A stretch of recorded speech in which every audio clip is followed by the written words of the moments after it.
Manhattan, and you're watching Lights Out. This is Lights Out. I'm Faisal Khan here at the Leicester press conference for Saturday night's show at the Morningside Arena. Delighted to be joined by Mr. Nathan Gorman. Nathan, how you doing? Very well, are you? Not too bad, thank you for asking. Got the email last night, changing opponent, Kevin Johnson.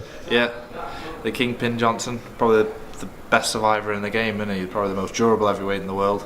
Got him on 4 days' notice. You know, it's not ideal, but at the end of the day, I'm boxing Saturday. So it's just good to get back out. I was training for Fabio Milando, you know, completely different style again to Kevin Johnson. You know, I had 5-6 weeks preparation for Fabio. You know, someone come forward throwing big haymakers at you.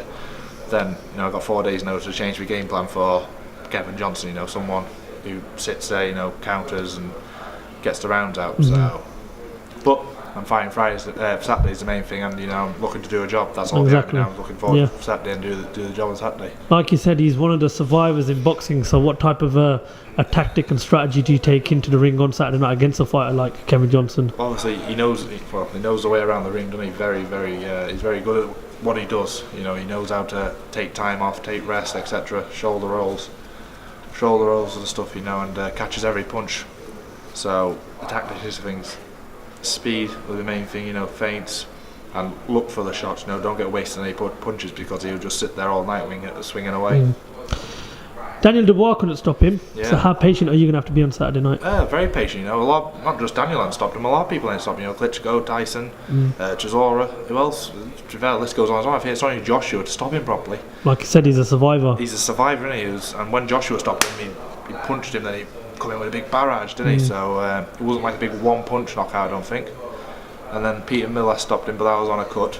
So yeah, he's been over them all, hasn't he? To be fair, so his chin's definitely tried and tested. So it'd be good to get another scalp under the belt, wouldn't it? And another good name, I suppose, you know, former world title challenger.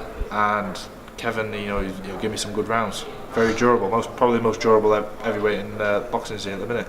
I know, obviously, you can't look too far ahead, but the question to you is, when is it happening? Is it happening? You know, you versus Daniel Dubois. I get this asked 24/7 on my side. Give us an indication. On my end of the year, hopefully. For the British title, if it's available. Listen, hopefully the board's got to mandate me in him for the British, and you know, he's English champion. I'm WBC international champion, so why not? We're both under the same banner. Why can't we get the fight on? Massive fight for the British title. Probably another title involved as well, a European or something. You know what I mean? Get something. The winner goes on for world honours. The loser goes back to the drawing board. Why has it not happened yet? Why has it not happened? I think Frank wants to build it, which obviously from a promoter's point aside, very clever to do, isn't it? You know, more building, the more money.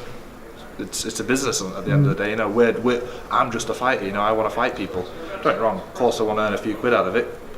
You know, I want to provide for my family and stuff. But I'm just a fighter. I want to fight people. Is it frustrating for you that this fight is taking its time for it to happen? Because I know it's a fight you've been speaking about for a very long time, and it's a fight that you really want. Yeah or no, really, because how can I put it? You get frustrated because you see him, he gets all the hype behind him, but at the end of the day, I can't be too interested in his career, can I? You know, I've got my own career to pursue and get on with. I read a tweet the other day, I think it was Michael Benson, you done an interview with someone, I can't remember, and you said that when you used to share the room when you at GB, you had for a couple of nights. You had better conversations with a brick wall. Yeah, Jesus. Talk to me about that.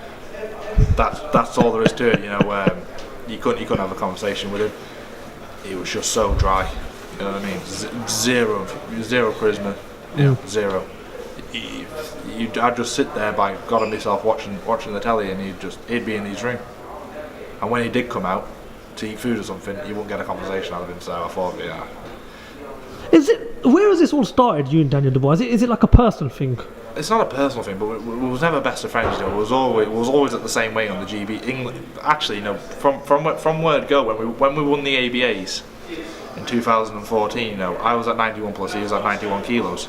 Then we went to the Three Nations. I won gold, he won the silver, and then I went to the World Championships in Bulgaria. He didn't go, someone else went in his place.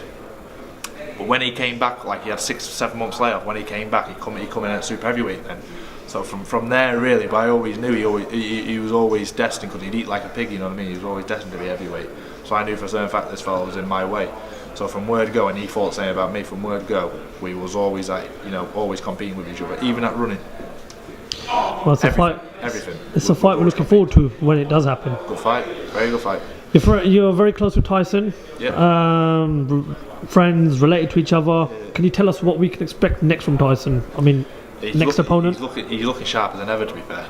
He's slimmed down even more. He's back to his original fighting weight.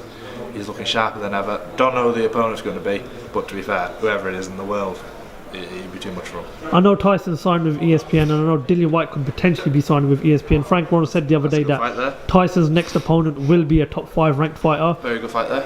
If it does happen, yeah. What type of fight do we get, and what prediction do you give? I think Tyson Fury unanimous decision. I don't think there's one out there to touch him at the minute. You know what I mean? It would definitely make for an entertaining press conference. Oh, definitely, without a doubt.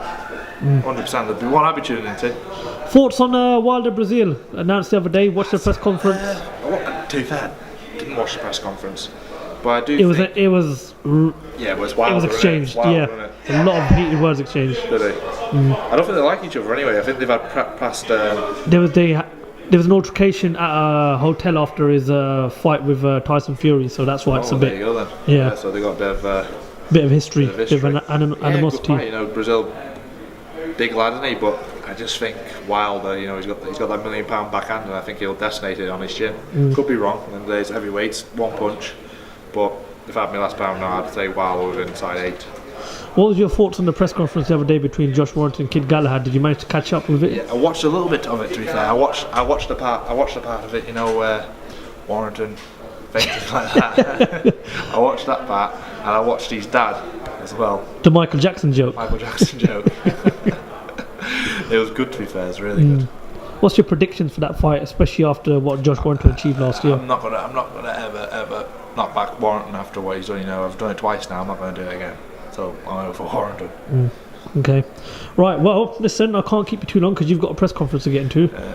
Thank you very much for your time as always. Anytime, mate, anytime. Good luck for Saturday night. Thank you very much. And try and get that fight with Daniel Dubois to happen, because it's a fight I really want to see. God willing, brother. Nathan Gorman, thank you for talking to Lights Out.